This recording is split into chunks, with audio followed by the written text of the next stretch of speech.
Suplex City Geeks, remember the name. Bells ring, rip counts the falls. Rising legends answering the calls. From the main event to indie halls. Suplex City Geeks, we share it all. We share it all.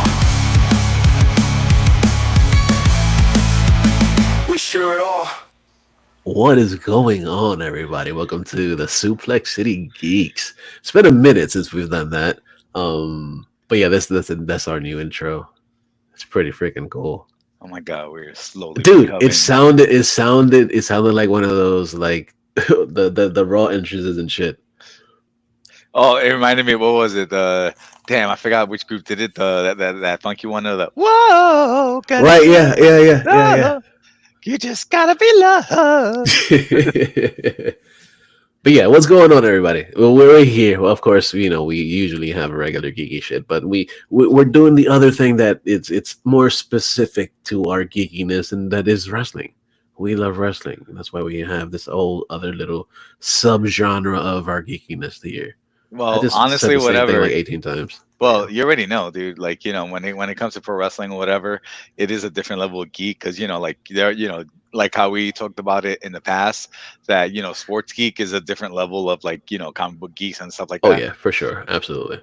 And when it comes to like professional wrestling, there's a fandom. Us included. And it honestly, whatever, it was to the point where I love pro wrestling so much I actually did it for years before I got all fucked up in Battle Damage. Mm-hmm. Battle Damage. Yeah. So no, I guess we should just bring it up to the people right now. Yes. What we're gonna the main reason why we're doing the show. We mentioned that in the last episode of the regular show. We were gonna talk about Mr. McMahon, the documentary that came out on Netflix a couple weeks ago now. The miniseries had 6 episodes, taking a somewhat of a deep dive into the world of Mr. McMahon, the guy that helped create professional wrestling as we know it today. Well, what made wrestling mainstream? Because wrestling has been around. No, but that's why I said created what we see today is pretty much because we had it for years before, but bringing in the sports entertainment and making it more available to everybody. Because I mean, like no matter what, it's like what is it? Lucha was like, like started like almost like well over 100 years ago and still thriving. Yeah, absolutely. The Japanese wrestling, like I want to say it started 50s or 60s. Mm-hmm. Like, but it really started becoming like, real famous like between the 70s and 80s. And then it had a big boom in the 90s, of course. Yep. And then after the fall, well, you know what? I would just say let's just get into it because we can get into like no, because remember we can get into history forever. Yeah, I'm saying it because with the fall of the territories and everything from like the 80s with the whole the birth and the growth of the yeah. See, but essentially that's where literally what we're talking about leads directly into the whole documentary because that's literally the first episode. We have episode titled Junior. Yeah, you have Vincent K. McMahon Jr. Son of course, Vincent Kennedy McMahon Sr. No, he wasn't Kennedy. He wasn't. That's right. He wasn't. Sorry. But yeah, Vincent McMahon Sr. Yeah, but it was Vincent J. McMahon. That was I forget what the J was. It's kind of funny. I just want joking around, even though I don't know. I want to say it was Julius. It could be. It could just be Jobber. We don't know. I don't know, man, because he did run the top territory, like in the Northeast. He ran the top territory of the Northeast. He was the big Northeast guy, and even though his focus at the time was more like more heels versus faces and all that stuff, like having like over the top personalities versus like other territories where they focus more on the actual wrestling itself. Yeah, absolutely. Yeah. And then what is it? Places like Memphis and everything like that focus more on like making it more real, as in, well, wrong word, but you know what I mean, like more legit, as in like they were more roughneck style, Yeah, more heavy hitting. Yes, exactly. Yeah. So but yeah, but the thing that really gets me with this is that when they first introduce him, when they introduce him and everything like that, and they start showing all the talking heads that were about to to come And they had a on. lot of talking heads in it too, which is a Yeah, great thing.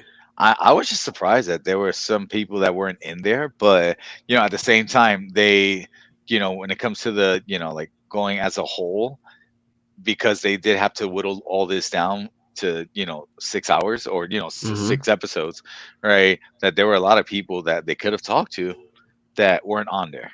Yeah. But going back to it, it introduces, like, the early life of of Vince. And it was one of those things where you kind of find out that he was, like, he grew up poor until at the age of 12, that he actually got to meet his biological father. And then he talked Yeah. about stories of that he had issues with his stepfather Hmm. that used to, apparently beat him and stuff. And, Right. you know, a lot of the stuff that they introduced in the beginning of, like, showing, like, because they showed, like, highlights of, of how, the Mr. McMahon character in the at the time WWF to WWE was, like, this over the top, like, maniacal dude, right? It kind of gave like a pre like like a prelude, or prerequisite of what you should expect when it comes to the individual. Even Hmm. though later on in the series that he states, you know, this isn't how I really am, and yet Right. What you see is what I want you to see. yeah, but then the other talking heads are just like, yeah, that's how he kind of is in real life. Right. Yeah. Yeah. He tried so much to make it seem like everything that we see, as far as the general public seeing what they're putting out, he was making it seem like, oh yeah, that's all a ploy, that's all a show. But in reality, once when you hear from other people that actually were within the guts of everything, they're basically telling you, like, yeah, that wasn't a show. It was all there. It was all real. That's how we did it all the time. Yeah, and then the whole thing was when he did meet his father. That's when his father introduced him to the world of pro wrestling, Hmm. and he fell in love with the whole spectacle of it. But when Vince decided in his life that he wanted to pursue it, to make it his own, right? He had this vision of what he thought it could be, Right. right? So once he decided to ask his dad, like, if he can buy the promotion off him, and they cut a deal, and Vince gave up a lot of his personal, like, personal funds and other stuff. I mean, I'm paraphrasing, but he a lot of it Yeah, was for his we own get money it. and stuff like that, Yeah. and he bought it off his dad. And then he started, Hmm. the first one of the first things that he did was before he did all that he got into the business as a commentator Yep. and as an interviewer. So from there, that's, like I said, he developed more and more, Hmm. He uh, started to slowly develop the persona yeah, but it, and it, his it, it voice, as yeah, far as yeah, before the whole over the topness. But that comes later on. of course, of course. But yeah, so once he got the promotion, we bought the promotion from his dad. That's when he started to, like, because his idea was that he wanted to make this mainstream. he wanted Huge. He he wants, wanted yeah. to he wanted to nationalize it. That was his first Hmm. goal. Instead of it just having just a little bit, they wanted to build it so that we could have more. Yeah, so from a territory, he wanted to grow it Hmm. out. He wanted to expand it.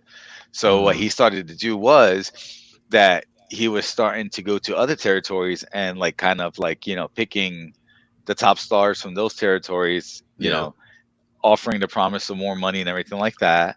Yeah. And just and it was one of those things. It was like taboo, and it was kind of like, you always had a gentleman's agreement when it came to the territories, that you know you you don't try to you know undercut or step over, Yeah. another territory. There was like, the invisible line, if you will, like, Yeah, you don't cross that line because what it is that they everybody had, for the most part, they had like not necessarily contracts, but they had an agreement, and within this agreement, you had to do certain things, and when you would get paid a certain amount of things, you would have a certain amount of days, you had a certain amount of things to do within the program itself. And when McMahon came around, he was like, "Oh, I'm about to give you some more than what you got over here. Come work for me." That's essentially what it was. yeah. So And everybody was like, "Wait a minute! You said that we were gonna be cool." And in him taking the big people from these other little territories, a lot of these other territories went under. yeah, they started it was slowly declining and things like, things Yeah. like that, because the whole thing was originally, like when it came to the WWF, a lot of people, like, a lot of wrestling fans from other territories weren't a fan of it, because Hmm. they were like, this is, a little too silly of a wrestling versus what we provide you. But at the Right. same time, since you're poaching the top stars to work for this promotion, you're Hmm. losing basically the best of the best, Yeah. with this promise of like, all right, our idea is to, we're gonna make this work, and we're gonna make this bigger than it will ever be. Yeah. And And honest, essentially, in all actuality, he really did. yeah, he did. Because and that was another this was another thing that I found, like, kind of like crazy and hilarious at the same time, that in that episode, he was like, he never liked the term of pro wrestling, Right. Yeah. like, because he was just like, it's big, like, in his It's words, bigger than paraphrase that. it, yeah, it's Yeah. bigger than that, this is entertainment. Yeah. So I was like, okay, like, Hence the whole sports entertainment shit that they decided to come out with. yeah. Yeah. So from there, when everything, was pretty much like, starting to go at the time, Bob Backlund was their world champion. Mm-hmm.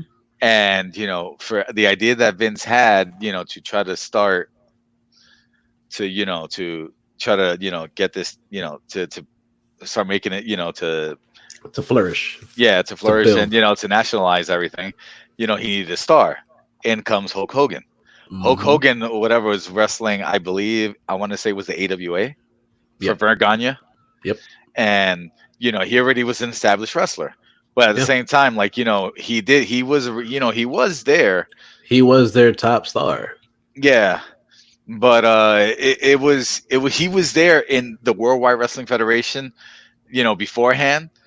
But, I think what is when he went to go do Rocky 3, that Mm-hmm. Vince Senior was just like, if you do this, we're gonna let you go. Yep. And Hogan was just like, of course, paraphrasing it, fuck you, I'm making this movie. Yeah. Yeah. And honestly, this is what helped him to be, to make a name for Mm-hmm. himself. And not even just him.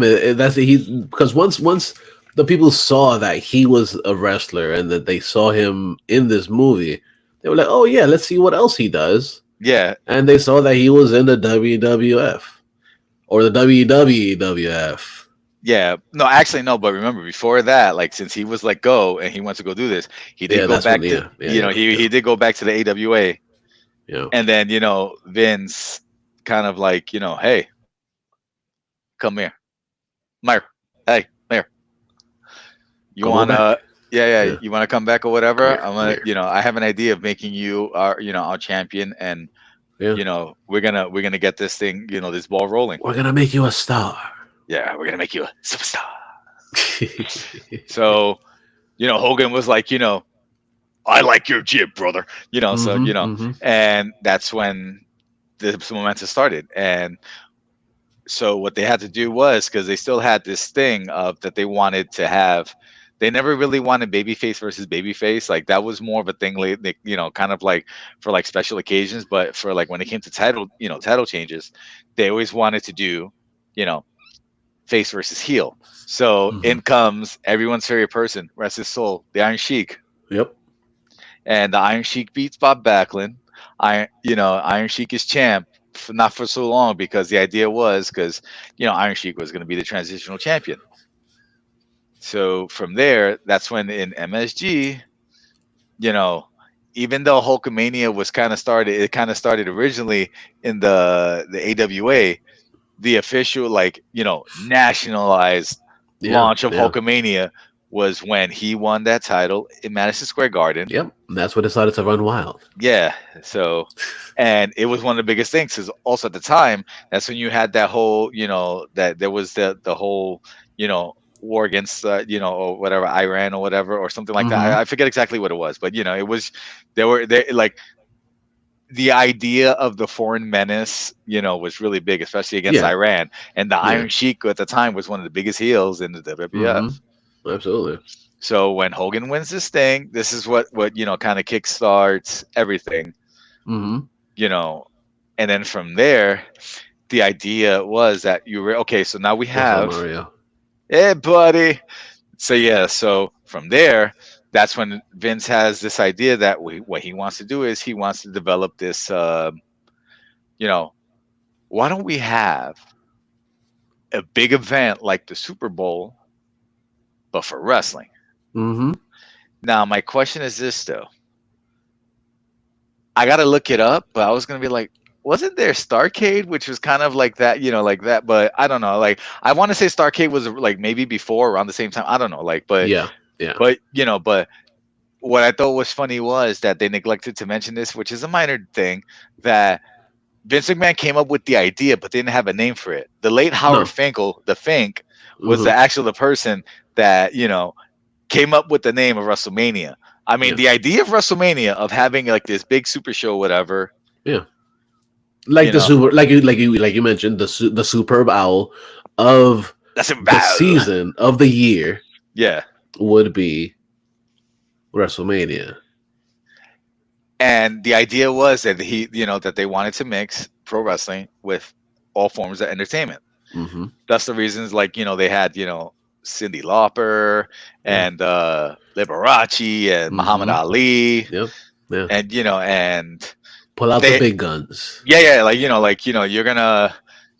want to have people from all, Yeah. For all walks of life. yeah. So with the success of this, of the first WrestleMania, right? This is like, the beginning. So Yeah. now we go into episode 2. Yep. Episode titled Heat. Yeah. So not Sunday Night Heat, but that's way later. No, But, no. It's Saturday night main event though. Yeah, so that was, yeah. So, well, with the success of WrestleMania and Sunday Night's main event, uh,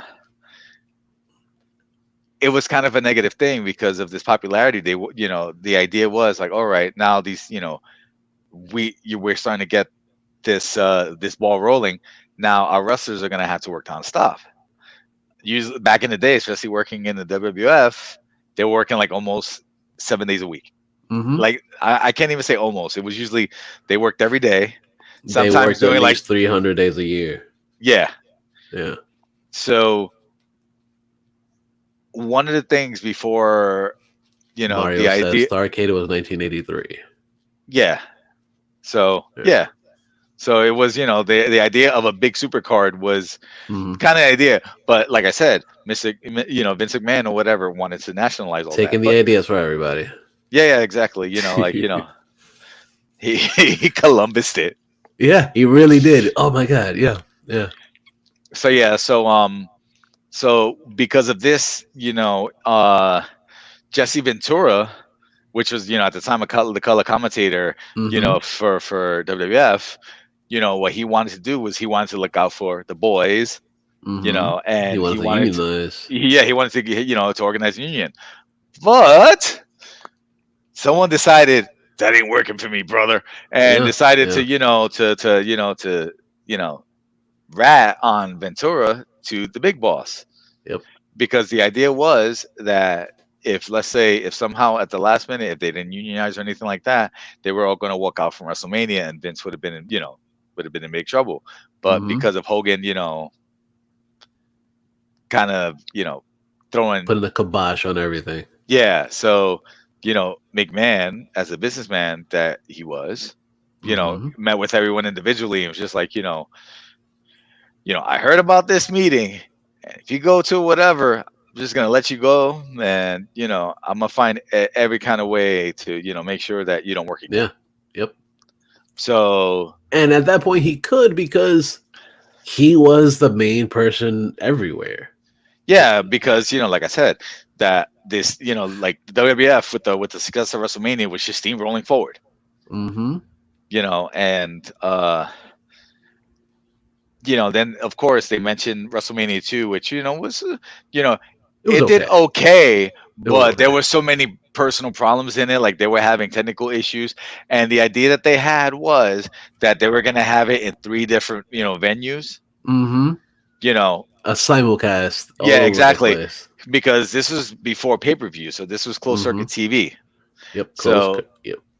Yeah. So even though it did well, there were just a lot of flub ups, but it didn't. It wasn't as big as the original WrestleMania. So then the next idea was that we got to go bigger. So this is when they kind of fast forward to what led to the main event of WrestleMania 3. Yep. Which was one of my favorite WrestleMania of all time. Yeah. That's the one that got me into wrestling, was WrestleMania 3. Well, I've been watching like wrestling forever, but I would say this, like my favorite WrestleMania of all time, or at least my favorite WrestleMania of all time, even though like not the greatest WrestleMania 10, because they had my favorite match of all time, which is Brett versus Owen. But let's nice. we can just go through. Yeah. But yeah, so so they had the match set up, or they're trying to set up this match between Hulk Hogan versus Andre the Giant. Mm-hmm. At the time, Andre the Giant, before all this was occurring, that they wanted to present Andre the Giant with the idea, Andre was recording or shooting in Princess Bride. Yep. So the whole thing was that the idea that they presented to him was like, all right, like we want you to main event, for the title at WrestleMania 3. So the whole idea was to put Hogan over, but apparently Hogan was just like, I didn't know what was going on, and all that stuff. But the one thing that they kind of got wrong, but I guess maybe more for purposes of to sell it, Andre didn't get his surgery, I think, until after WrestleMania. Okay. But to make it sound more, yeah, to make it to make it more, for the people. Yeah, and the other thing that they were saying, that apparently Andre the Giant has been undefeated for 15 years. Yet Andre the Giant was beaten plenty of times, Yeah. And then the other thing, but it just wasn't recorded. No, it was recorded. No, but I'm talking about as far as like WWF or whatever. Yeah, but the whole thing that really gets me is this. It's like, like old school wrestling fans will be like, well, that's kind of not true, but I guess for for purposes like but well, that's like saying like a person's record in AEW when they go over to WWE, it doesn't exist. They're like, oh, he wrestled, but where? I don't know. It doesn't matter. It doesn't count. He wasn't here, so it doesn't matter anymore. Yeah, so I mean, he still has a name. We respect him, even if he's a former champion. But it's not a WWF title, right? That championship means nothing to us. Yeah, even though he was a former world champion, right? A promotion we don't really care for, right? Like exactly. wait, WWE, relax, dude. Like still a championship. Calm down. He still worked. So yeah, and then the other thing that made it funny was that apparently that they were saying that Andre never gotten slammed, but yeah, he has been slammed, plenty of times by Hogan. Yeah. I could say the other workers too. There was Kamala. Yep. Big John Studd. Standard Larry Hansen. Giant Baba, I believe. I want to say Inoki. I'm not 100% sure, but there were plenty of people that had body slammed Andre. Yeah. But to sell this thing, they were just like, he, like no one can take the Giant off his feet. This 15-year undefeated monster. And then this was the first time that Andre was portraying, well, first time in a long time, because most of his career he was a babyface. Yeah. So with the, and then the other thing is that when they had it at the Pontiac Silverdome, right? Mm-hmm. They claimed it as, what is it? The biggest WrestleMania ever. No, which it could be true. Yeah. Like, because right? they said at the time, but right at the time they said they had like 96 million people, like 96,000 people there. Yeah. Yeah. But then the whole thing was just like, there have been like debates upon it. Like they were saying, like, listen, there was no way, because the capacity of the thing was like 77. Yeah. Yeah. But it was just, you were trying to sell. Yeah. This thing. Make it seem like it was an extraordinary thing, something that Yes. people have never seen before. And with this, and now with this victory at WrestleMania 3, which made it a great success, because of course this pushed, this gave, like, it propelled Hogan's stardom even more. Mm-hmm. Yeah. But then at the same time, when this was happening, right, this is when they started coming out with the whole the steroid scandal, and then there was the first sex scandal, which was I believe it was the Rita Chatterton, the Rita Marie, yeah, the referee, yeah. But they go more into it later on. Yeah, and then because she was the first one to actually start putting out lawsuits and like talking to lawyers about Vince McMahon proposing like giving you money for sexual favors and stuff.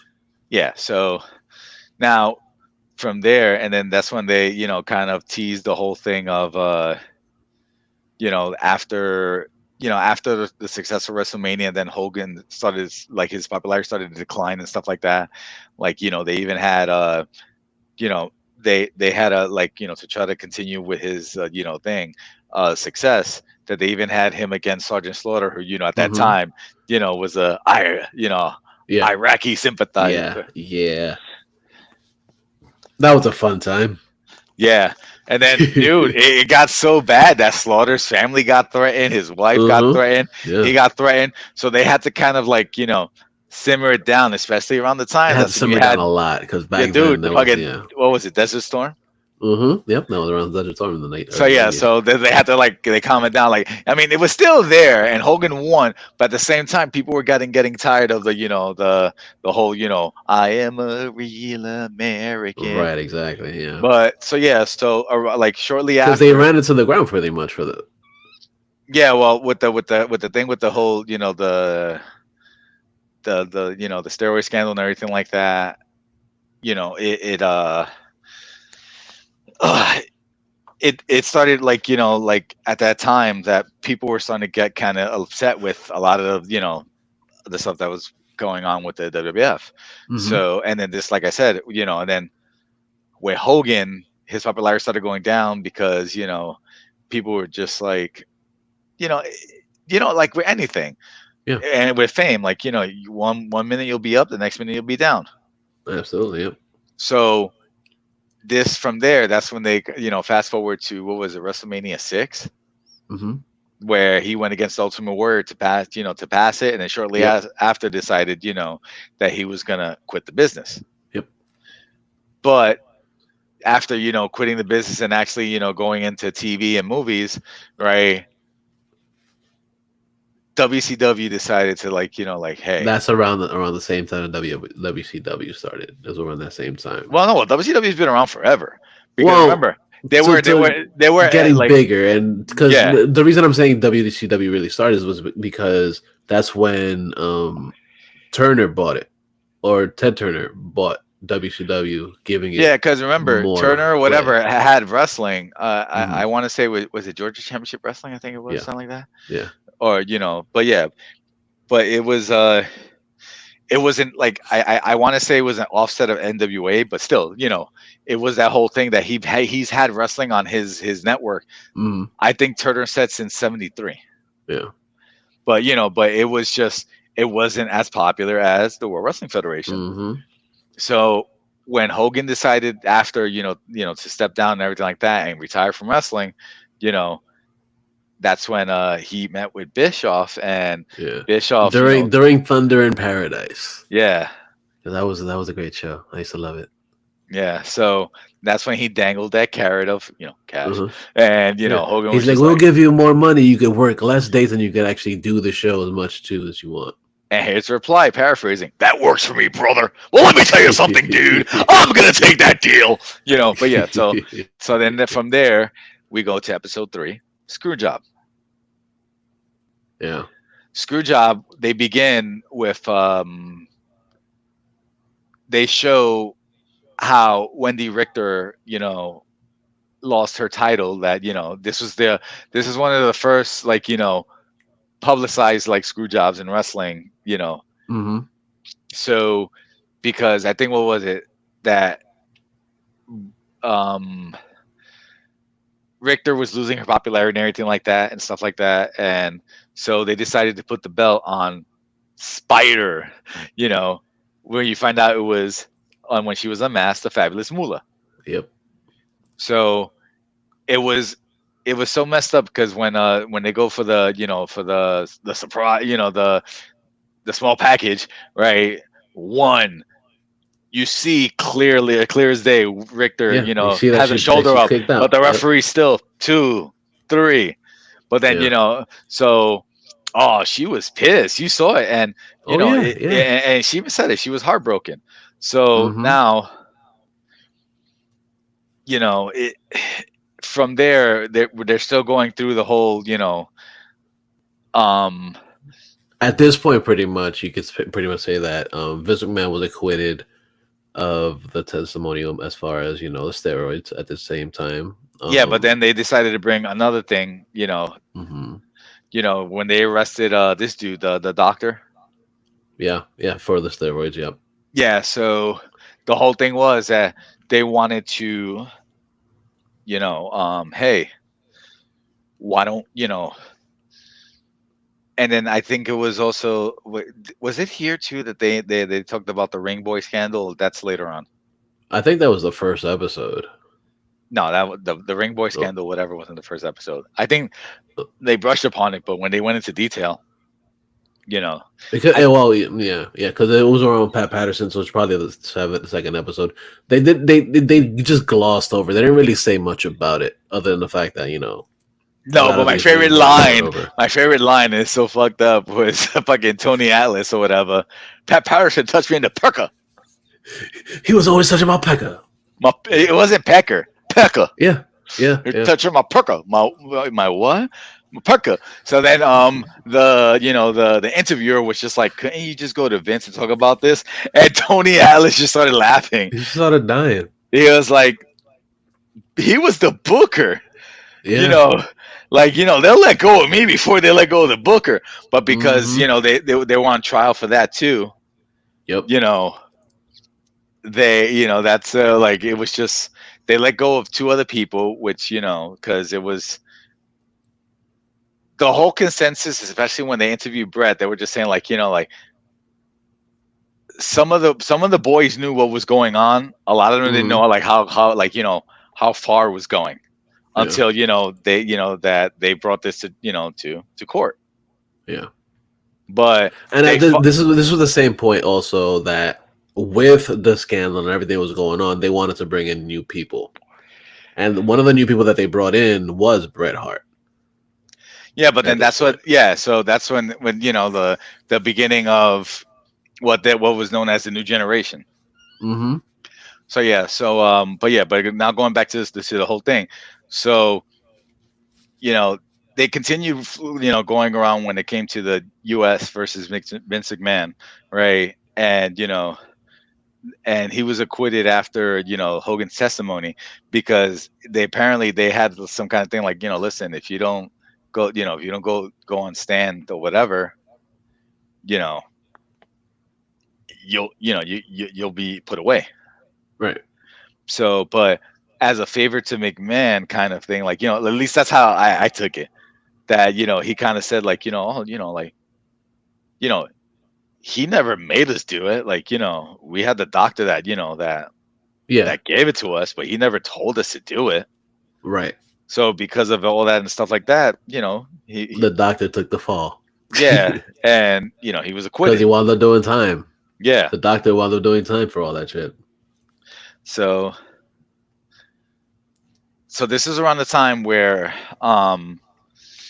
with the whole, like, the where they bought Hogan, and then they started, WCW started, shelling out money to try to get other stars. So they got, like, they got Mm-hmm. Macho Man. Yep. They got, and then later on, this is when you find out about the whole thing of Scott Hall and Kevin Nash, or in Yep. WWF, Razor Ramon and Diesel, Big Daddy Yep. Cool. Yeah. So this was a lot of, like, when they came to this is when their contracts ran up, both Scott Hall and Kevin Nash, right? When Scott Hall was going to leave, that's when they had the match in MSG. It was Mm-hmm. I forget the main event. I think it was Diesel versus Sean. Yep. And since they were both going, and Hunter, and they had the click. People knew about the click, Yeah. but it wasn't like out there until It they wasn't had, widely, yeah, until they publicized. had the curtain call. Yeah. So, a lot of old school wrestlers got upset because, they broke kayfabe. Mm-hmm. And you already know, especially when it comes to wrestling, you never break kayfabe, bro. Nope. That's why, like, back in the day, whatever, especially, it was a little, like, it was a little easier because you didn't have, like, as much television and paparazzi and stuff like that. Like, it wasn't as big. So, but when it came to, traveling around, even though, let's say, for example, if your best friend, like, you're traveling with your best friend down the road and everything like that, you're the biggest baby face and he's the heel, you would have to stop at, like, by the edge of town, you know Yeah. go, have someone else pick you up, like, to drop you off at a different hotel and everything like that. Like, like, it Mm-hmm. was a whole thing of, like, like I said, the whole thing of, you never break kayfabe, man. Like, Yep. but So that way, the people, the fans know, or the fans see you as whoever you're with is usually the bad guys. You don't hang around with the good guys. The good guys hang yeah, out with good guys. Bad guys hang out with bad guys. even like when they had shows and everything like that, especially when it started getting bigger, that's why you would have two different locker rooms. Mm-hmm. You know that heels with heels, baby faces with baby faces, and if you had to talk with them, like, to try to go over, like, go over matches and stuff like that, they try to find a way to kind of get you to, like, but and I'm just digressing or whatever from that. But let's just go back to, so yeah, so after all this happened, right? You know, they, Sean got in trouble for it, but he kind of, like, since he was, like, the more popular star at the time and everything like that, that's when they were just like, well, someone's gonna have to pay for this. So, Triple H at the time had to eat shit. Mm-hmm. So, Yeah. he was the one that he was supposed to win that year's King of the Ring, but that didn't happen. But then you find out No. later on, what happens. But now going back, this is when they, they start to, you know, they introduce the outsiders in WCW. Mm-hmm. And this is like the start of, like, oh man, WCW. Oh my God. Well, what are they gonna do next? It's different. And this Yeah. was live. This was Yeah, live and WF because and the WF at the time or whatever, a lot of times they would, Raw Raw was was, taped. yeah.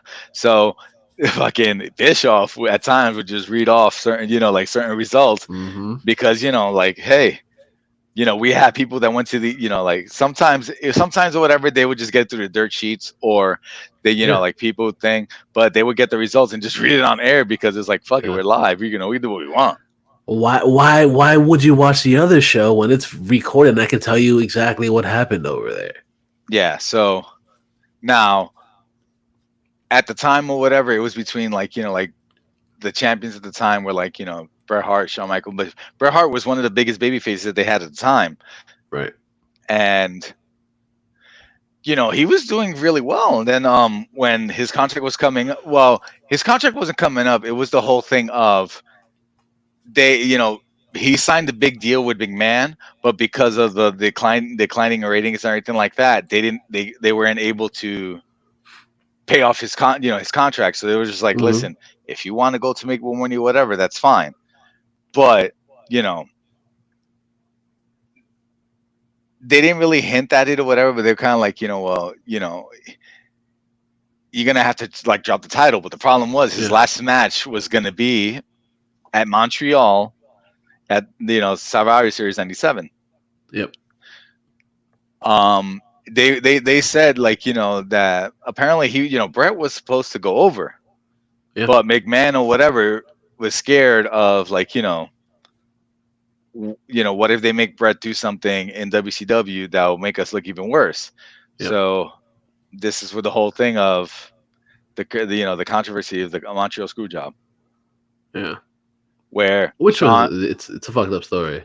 yeah, it is, and you know it was like it was a good back and forth match and everything like that. And Mhm. at the end, Sean, put Brett in the sharpshooter, and Vince going crazy on the outside, rang that fucking bell, Yeah. and they rang the bell, and this dude, this dude Sean won, Yeah. and Brett was fucking livid. Yeah. He was pissed.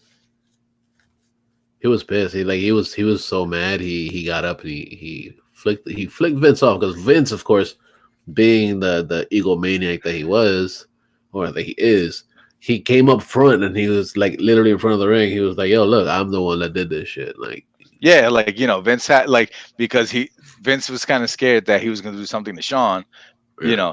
Even though Sean was in on it, kind of, Not but kinda. He was in on it. He no, knew. yeah, no, but I want to say, Vince was more the mastermind with everything or whatever, which is Sean, like, As always, yeah. it's Vince. Yeah. Listen, I'm not defending Shawn Michaels in any kind of way because you already know I'm not a Michaels fan, but whatever. Hmm.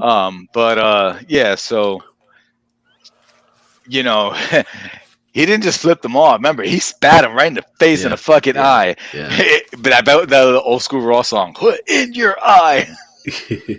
He was the original Haktua. Yeah, no, Iron Sheik was. Yeah. But I digress. But On he that. did spit on that thing. Yeah, he spit on that thing or whatever. He spit on that he spit on that $1 billion thing. But so from there, afterwards they show like shots in the back where he confronts Sean and he's screaming like, did you know about this? And of course Sean like saying like, I had no idea about this, even though Yeah. it's lying to his face because of course Vince told him, do not Hmm. tell him that you knew about this. Yeah. And then Triple H was back there too, and Triple H was one of the ones that was like, "Yo, like, just get the shit out of it." Yeah. But then, this was like, that even Vince, then Brett actually confronted Vince in the back and everything like that, and, caught him good. Because remember, the next night, Mr. Man with that black guy. Yep. But yeah, Good times. Yeah. So now we go into episode 4, Attitude. Oh yeah. That So, was a fun one. oh, so after the whole thing of the Montreal screw job, like and the whole thing of the rise of WCW and the and they were getting killed in the ratings. This is when they had to like they were trying to bring the whole thing of like the whole Attitude Era. So Mm-hmm. the one thing that really kind of like ushered it in was the rise of Stone Cold Steve Austin. Mm-hmm. Now, the one thing that they didn't mention was that Steve Austin was in WWF before becoming Stone Cold. Because if you remember, he was with the $1 Million Man, Mm-hmm. and he was the ringmaster. But they Yep. didn't mention that. That's not No. important. Why would they mention that? Yeah. I don't know. Like I said, it's just like well, I guess if you have like a Stone Cold documentary, you kind of like mention like the rise of Steve Austin, then you can kind of bring that up. So yeah, so now like with the with the rise of Steve Austin, especially after the the King of the Ring, where Mhm. the introduction of Austin 316, and that's the bottom line. Yep. So, Between him and then also that's around the same time that The Rock actually starts to gain popularity. Also after his Rocky Maivia shtick didn't go anywhere. Yeah. When he joined the Nation of Domination. Yeah, and then that's when they where Dwayne actually had to go to McMahon and go like, listen, let me talk. I can do this. Yeah. And it proved that he had some mic skills. So you know, when he became heel, that's when he started becoming popular. I like honestly, whatever, like kind of sidetracking. I remember when I went to MSG and they had signs, dude, fucking die Rocky die. Yeah. And Not even just that. You hear in the crowd. You hear the dude, crowd going do you crazy, want to know screaming. how bad it was? In MSG, they sold shirts. Die Rocky die. Really, really, wow. I mean, I don't know if they were official WWF at the Probably time shirts or not. whatever, Probably not. I but they were highly selling doubt it those at were. the event, dude, in the fucking merch stand. Wow. So Definitely not pro yeah, wrestling tees. yeah, yeah, man. PWTs. So that's that PWTs or whatever. Um. So yeah. So. And this was around the time when he had the feud with Shamrock. But you know what? Now I'm just like, thing. But let's go back to so um The biggest people that rose in the Attitude Era, of course, we got Stone Cold, we had The Rock, and also DX. It was pretty much the beginnings of DX as well. yeah. And then what I also love is that with the Attitude Era, like they should have brushed upon it. Like the main reason why they got a lot of stuff from the Attitude Era was, and I still say to this day, the Attitude Era was just copying a lot of stuff from ECW. Mm-hmm. Well, And they did mention it. They did mention no, they ECW did. at that No, they point. did mention ECW that it was like a lot of influence. And this was around the time where ECW was getting a lot of their top stars taken from them because you Mm-hmm. remember they a lot of dudes from ECW went to WCW. Yeah. And then of course a handful went to WWF, Yep. a la Austin, a la Pillman, but Mm-hmm. but yeah. So now this is when they go into one of Oh, the we hardest.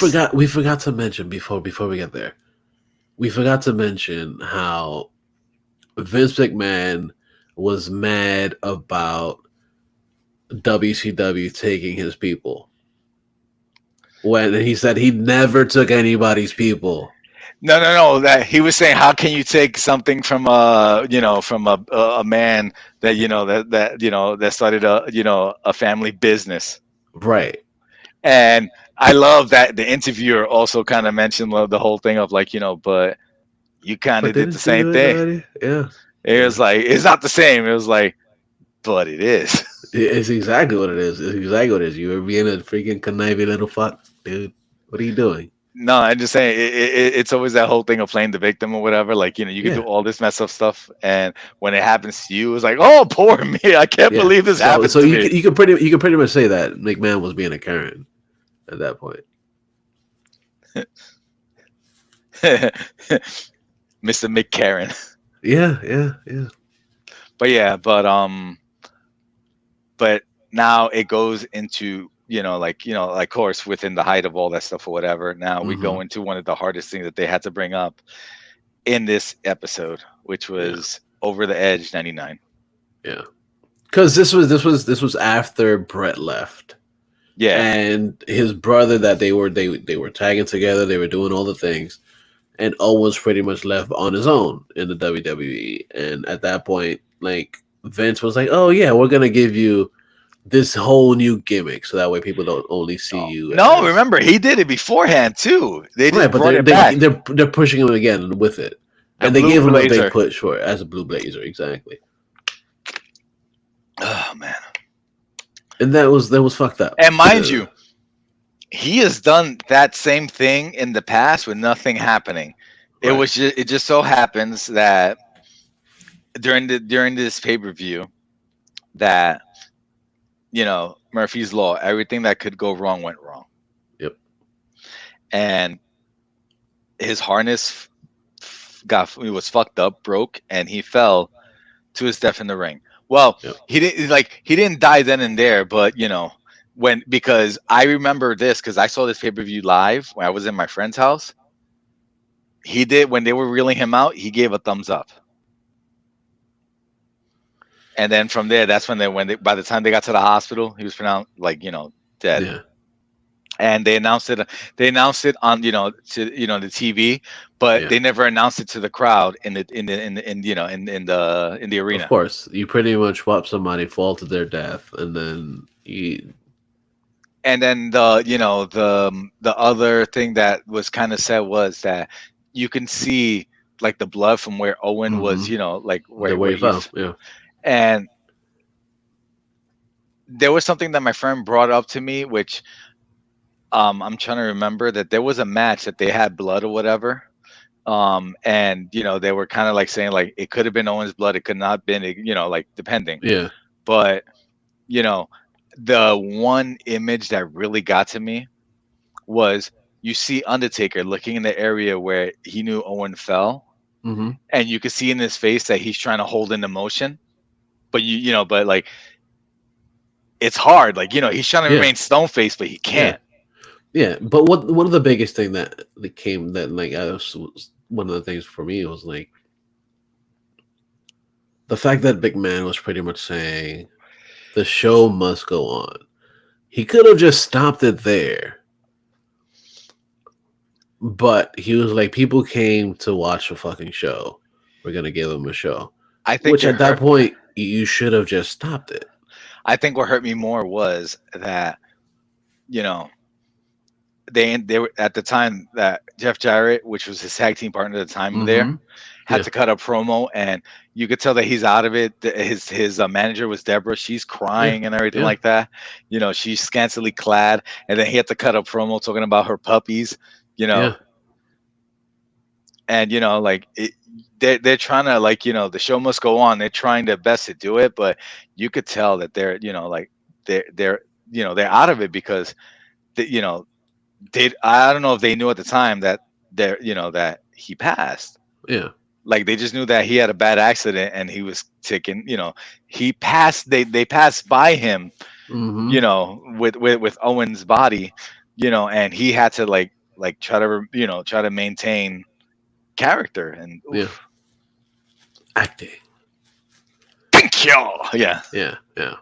It was bullshit, dude. It was. Yeah. And then the biggest thing about that too, like, of course they the McMahon was pretty much like, oh yeah, it wasn't our fault. It was fault of the company that sold us the things. They had faulty, things or whatever. yeah, like he tried to brush it off. Like Yeah, he didn't really like he didn't take apologize. responsibility for it. Yeah, like it's like, dude, it still happened at your event, at your show. Yeah, But I think what really hurt me was, and like this is what really got me emotionally, when Brett was like, for a long time he thought that this was done on purpose to get revenge at Brett for going to WCW. Like he really felt like that for right. years, until he got that call from the officer when they did the investigation and found out that it wasn't WWE's fault. It was faulty, the equipment. So it was, the fault of the people that were in charge of the equipment. Yeah. Like that made the equipment. So Mm-hmm. that was that, like, that gave him like somewhat solace, but at the same time, you still lost his No, baby brother. there's only so much solace you can have for having a relative die doing something Well, that not they even a relative, love. dude. More your sibling, dude. Well, Like, I'm just saying, I'm just trying to, like, it's bullshit. Like, it sucks. So yeah, so the next episode, episode 5, was title Family Business, where with the rise of the Attitude Era and everything like that, like, this is, what is it? Um, WWF, they go public in the stock exchange. Mm-hmm. Um, and they had like different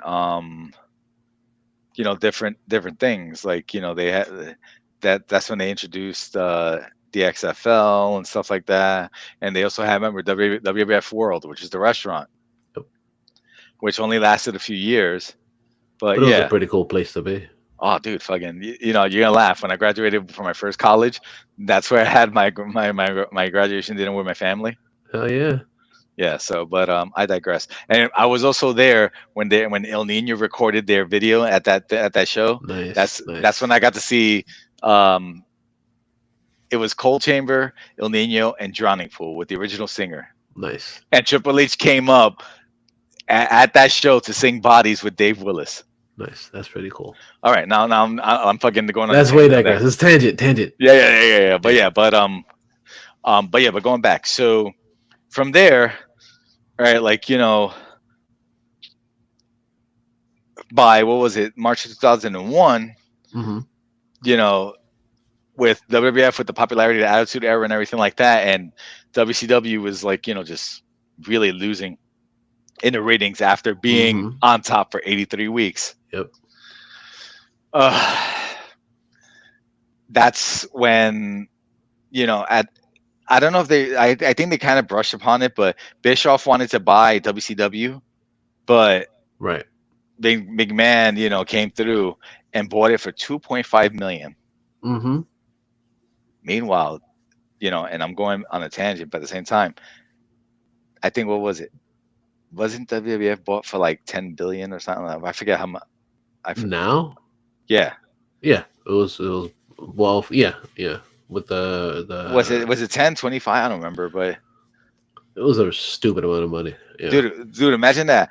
You pay 2.5 million at the time or whatever for WCW. Yeah, WWF, when they got sold to fucking Endeavor, made billions. Yep. Stupid amount of money. Amount of money. But yeah, so this is, you know,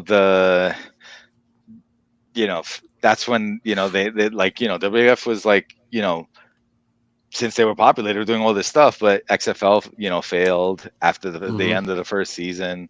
Yep. And then a year after that, McMahon lost the world's that lawsuit from the World Wildlife Fund, you know, overusing the WWF acronym. So this is when now Vince had to change it to World Wrestling Entertainment, which I remember the whole thing of. I don't know if you remember the shirts when they had the new logo. Drop the F. Or, no, get the F out. F out. Yeah, you get the F out. Yeah. Yeah, Mario says it was $9 billion. $9 billion. Yeah, like I said, like, you know, I want my promotion to be bought for $9 billion. But yeah, so from there, this is you know, after all this is when you know, because of the absence of competition and everything like that, you know, this is when you started getting a decline in ratings and creativity. And then this is around the time when The Rock, you know, was, you know, going, you know, becoming Hollywood Rock. Yeah. And I think, what was it? Also, Austin decided to walk out because, you know, at this time it's just like, you know, he was hurt. They weren't really doing much for him. So this is now the introduction of what Vince McMahon initiated as the Ruthless Aggression era. Ruthless Aggression. And this is where they introduced the rise of, you know, John Cena. Yeah. But this is way before, you know, the babyface John Cena that everyone started like chanting. The babyface John Cena that nobody liked. Yeah. Well, the Ruthless Aggression era was John Cena, where it was just like, oh, this is someone different. Okay, like, you know, this is when he went against Kurt Angle. You know, like, oh, what do you got, kid? Ruthless Aggression, and that's, you know, And then, so it just wasn't a fun time. Yeah, and then they also talked about at the same time where this is when he was having Vince was having a lot of disagreements with his you know, with his son Shane McMahon, you know, because Shane McMahon wanted to do things to, you know, to try to, you know, because increase business. Yeah, but because of which, like, you know, because this is known now, whatever, that at the time he wanted to purchase at the time the UFC. Yep. But Mr. McMahon was just like, why would I want to do that? Yeah. Why would I want to put shed light on something that's actually quote unquote real as compared to us, is one thing that he said. Yeah, so And then other stuff was just like the whole thing of like behind the scenes that that kind of Shane kind of saw himself as like he was supposed to be the successor, but you know with the whole thing of Vince and the way that he was just like like no, I'm gonna run this thing until I'm well Mm-hmm. gone. Yep. So So Shane bounced at that time. yeah, In 2009, Shane was like, I'm out. Deuces. And he went on yeah, his own thing. He went on his own little journey. Which led us to episode 6. the finish. Yes. And in this one, it's pretty much when we started to get a whole bunch of like celebrity shits to come through, and then Yeah, like the whole thing of like Trump versus McMahon. Yeah, yeah, Bobby Lashley and Umaga at WrestleMania 23 and stuff like yep, that. yep, And then they brought up the one thing which I thought they would never bring up, Chris Benoit. yep.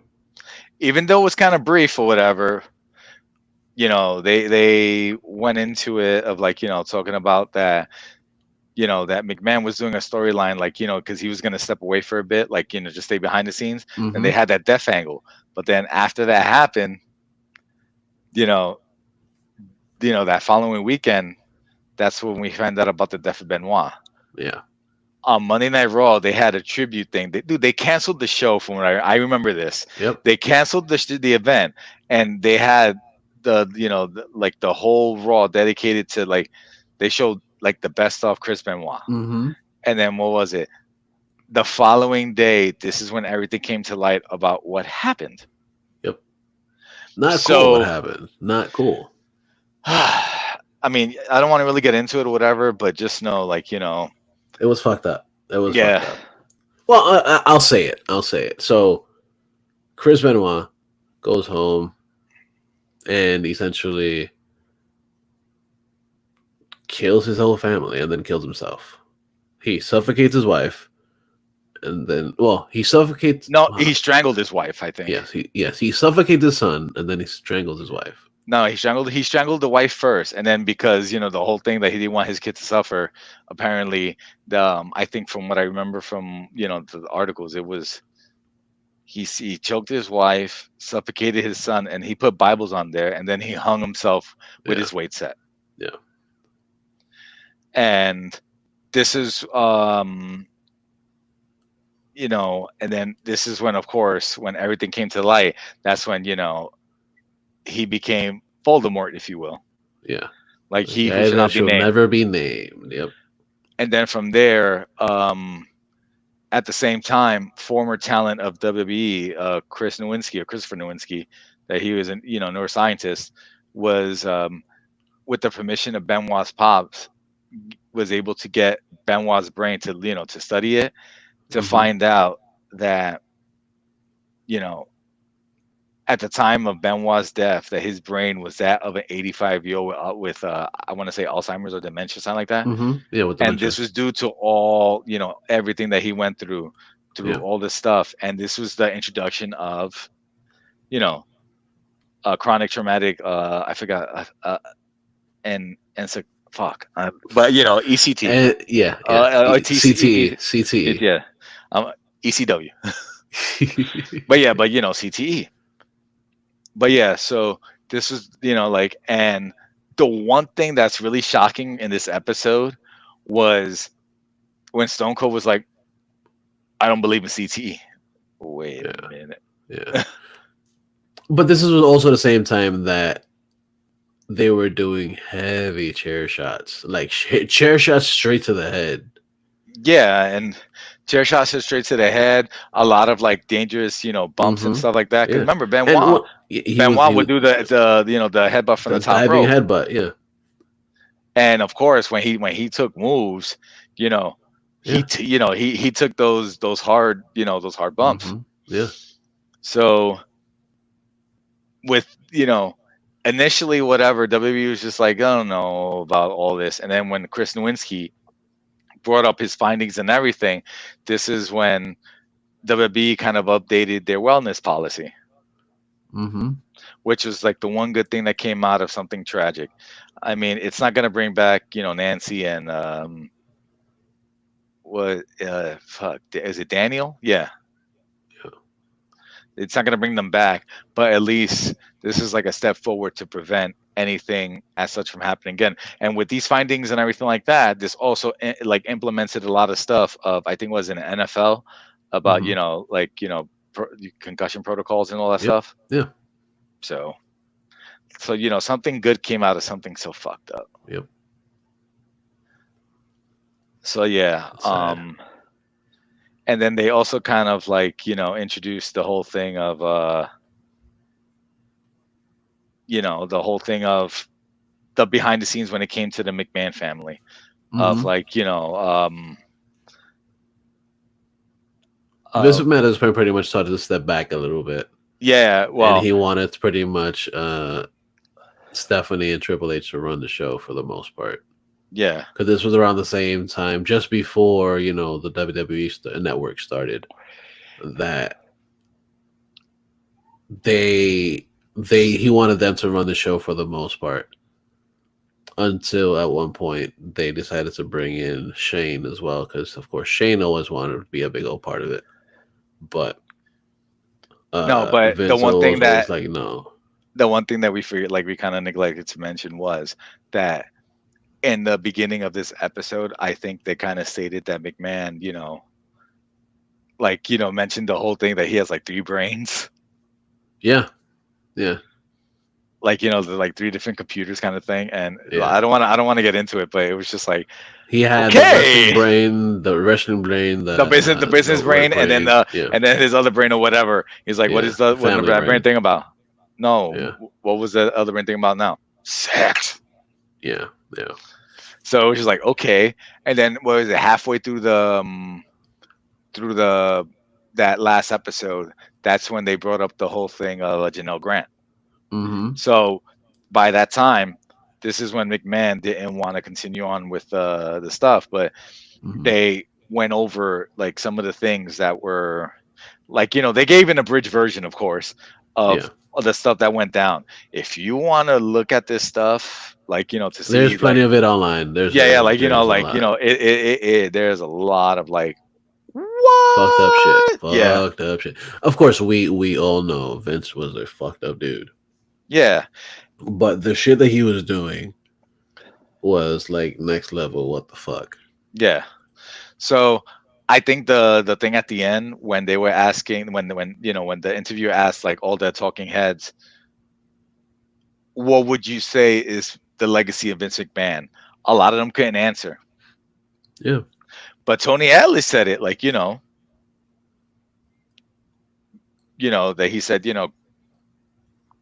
great promoter. Like, he changed the business, which he's not wrong, but No, he's not everyone wrong else, everyone else that, like the talking heads and stuff like that, just like, what can you say? Yeah. And the one thing that I did like is that as far as the talking heads that they had on this whole thing was that you saw Paul Heyman, who is one of those dudes that never holds back in anything that he says. Oh no, no, but I still say the one that was him. It was him. Tony Atlas was very like like he like he said it. He said it as it is. Uh huh. There were other. Yeah, Perka. He touched my Perka. Yeah. But no, but in all seriousness and everything like that, like and I've told people this in the past when I used to wrestle, all right, that the locker room and everything was a lot different, but back then versus how it is now, like and it's crazy because like I've witnessed a lot of stuff and thing. Like I'm not gonna say the depravity of like what happened in the 80s and early 90s, right? Because I when I started wrestling, I like it was, I mean, I trained. It was funny. I think I told the story that I trained backyard wrestling, and when I was in backyard wrestling, whatever, one of my friends' dad was a pro wrestler. It was a former pro wrestler. He had a pro wrestler train us so we could learn how to bump the right way. Mm-hmm. Like he was like, if you can do this shit, you can do this shit right. Right. No, that makes sense. So I yeah, and don't then blame him. I would have what done the is same it? thing too. After high school, when I started going to college, so like from like what is it? Late '99, early 2000. That's when I started to go to Hmm. wrestling school. That's fair. Yes, and I went to 3 different wrestling schools, right? And 2 of them were like kind of like scams or whatever, and the the third one that I went to was known as the Doghouse, and the Doghouse is Okay. where I learned a lot of stuff. This is where people like Low Key and Homicide came from. Oh, nice. Yeah. Yeah, so I went to that school. I went to that school with a lot of like my close friends, and this is where we learned our craft. But yeah, but going like once I learned, like I started learning more and more and everything like that, and I started doing shows outside of the school, right? I saw a lot of different things. Like I saw how locker rooms were, like and even at the time and everything like that, like it wasn't very friendly towards women, like but that was the thing, like like I said, but now it's totally different. Right. You know, hell, it was just the culture, like the culture of everything back then was totally different from what it is now. Like you cannot Hmm. do a lot of stuff Oh, of course not. back then that like what was done back then now. But Yeah. uh it's it's it's unbelievable, like of just to see this whole story, like how it played out. Like what I take away from it was that this was an interesting watch, but a lot of this stuff I already knew about him, as being a Hmm. fan of of Right. Of being professional wrestling in general. Yeah. yeah. But even with that, it's just I grew up with WWF, and Yeah. then with the advent of the internet and everything like that, when you love something, you try to learn more about it. Hmm. Absolutely. So it's what I wish they would have delved more. They would have gotten more into his personal life. But even he said it. He wasn't going to give him everything. Yeah. Because you don't. We're not talking about the personal life. We're talking about his professional life. Yes, and And the thing is, like a lot of that professional life bled into the personal life because, of course, you had your entire family on the fucking screen. There was one story that he was trying to tell that he impregnated his fucking daughter, dude.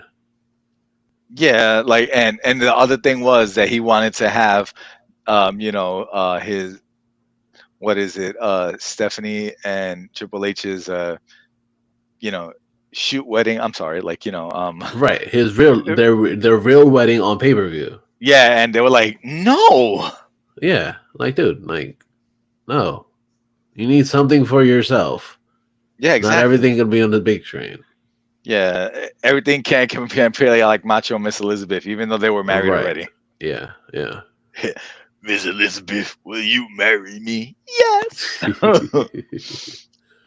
But yeah, like, and then the other thing that, like I said, that other stuff, like like they could have probably gotten into more of like certain things, Oh, for sure. For a lot but of things, not just certain. A lot of things. yeah, because like I said, a lot of stuff was just like like they gave you like an abridged version Hmm. and stuff like that. Kind of like But we're doing here. yeah, We're like the cliff notes of the thing. yeah, Yeah. but it was an interesting watch. I wasn't gonna say it wasn't bad, but I kind of expected more from the, like with the trailer. I was expecting a little bit more. Was That's I was fair. I was I entertained? Yeah, I was entertained. What do I think this was like? Like revolutionary? No. No, well, essentially, it wasn't meant to be revolutionary because what this was pretty much like, yo, this is something from a person that we've known our entire lives. You get to say that we've known this person for our entire lives, and we've known that he's done some shit, and he's influenced a lot of things as far as like, okay, yeah, we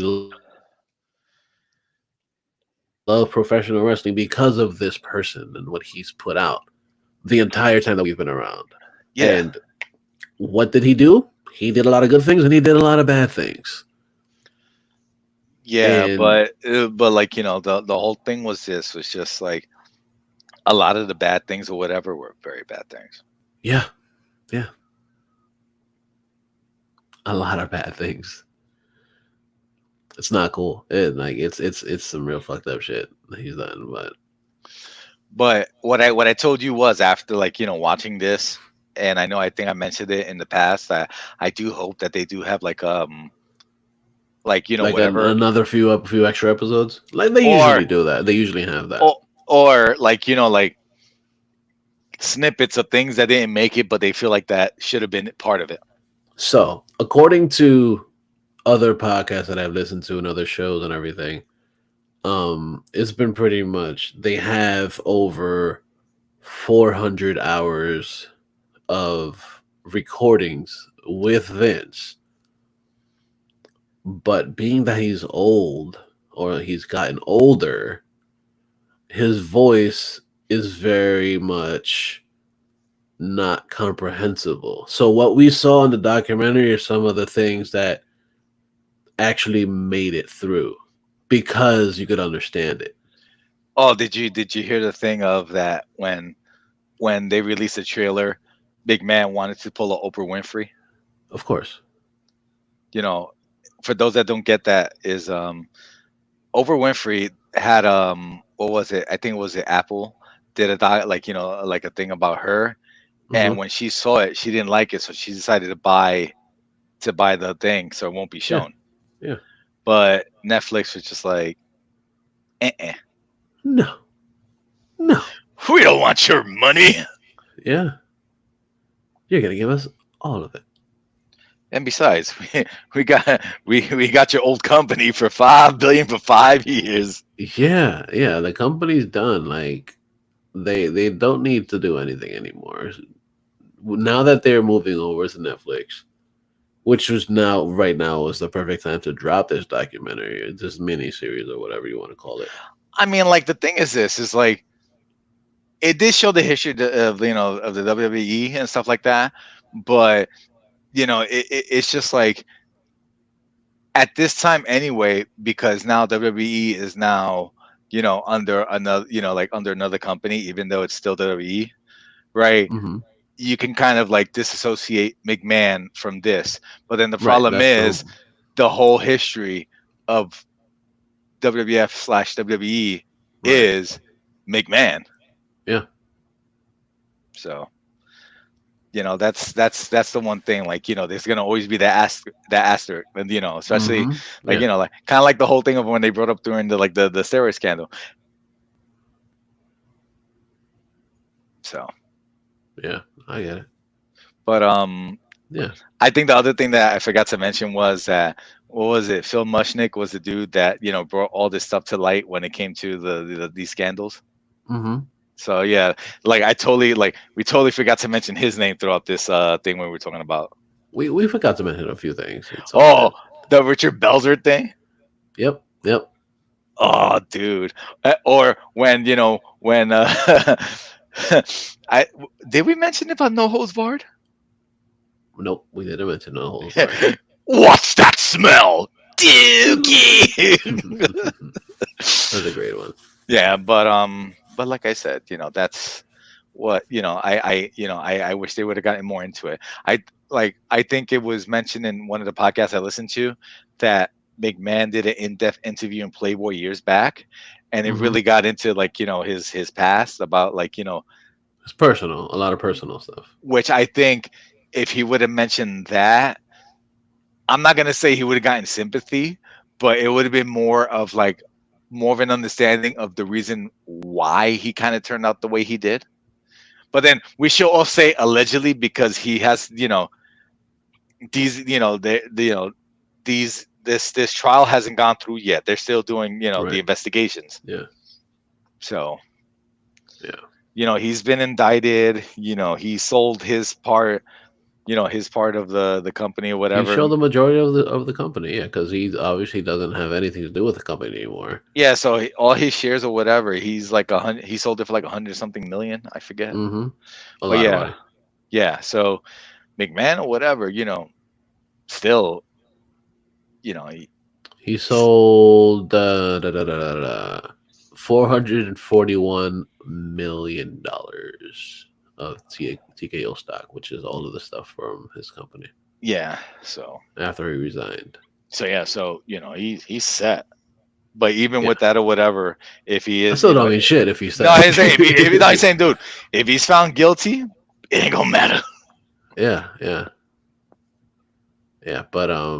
But yeah, it was a really good documentary. It was a real good deep dive, or a shallow deep dive, or shallow dive. There we go. That's the right word. Into the whole. Essentially, at one point, the McMahon dynasty, you can call it. Yeah. Yeah. And you should watch it. Whoever is into. Yeah, because like I said, if you listen to this show, yeah, we only gave like a super abridged version of it to shut it down to like about an hour and change. Yeah, but, I mean, like I said, it is a good watch. Yeah. But like I just say that right now, like like I can just put like this: for someone who's not like a wrestling fan and wants to know more about him, it is somewhat informative. But even though, like I said, he holds stuff back. Mm-hmm. But people that are wrestling fans, like I said, the people know a lot of the history already. Or even if you don't know a lot of the history, you have a gist of what is there to come. Exactly. So fun times. Yeah. So thank you guys for listening. Go to InnerCityGeeks.net. Of course, we got a whole bunch of stuff over there. We got this show now again. We also got the Inner City Geeks podcast, the regular show. We got comics con sabor, manga time, anime world. That's Mario stuff. Yeah, that's Mario stuff. Who's in the chat? He's been chatting it up and here with us. Yeah, buddy. But yeah, we got a lot of stuff all over there. Bright J Presents, and you can listen to the show all the places. Obviously, listening to us now. But we are on Pandora, iHeartRadio, Audible, Amazon Radio, and motherfucking Spotify. Check us out on all those places. Check us out on all those places. You can also find us on the socials at Inner City Geeks and Suplex City Geeks on Twitter, which I probably use that. I don't know. But yeah, I guess we can use it when this comes out. Yeah, we could use it. But you can find us on there. You could also find us on where, Alex? Where can we find you, sir? You can find me on Twitter at Denied DINYED and on Instagram at Denied DIN_Y_ED. Where can we find you, dude? Yes, you guys can find me on the Instagram and the Twitters at Mr. Jackal, MISTERJACKAL. That about wraps it up. Thank you guys for listening. We appreciate you sitting here for the last hour 20 or so. Thank you again. And we'd like to wish you the best in all your future endeavors. You're fired!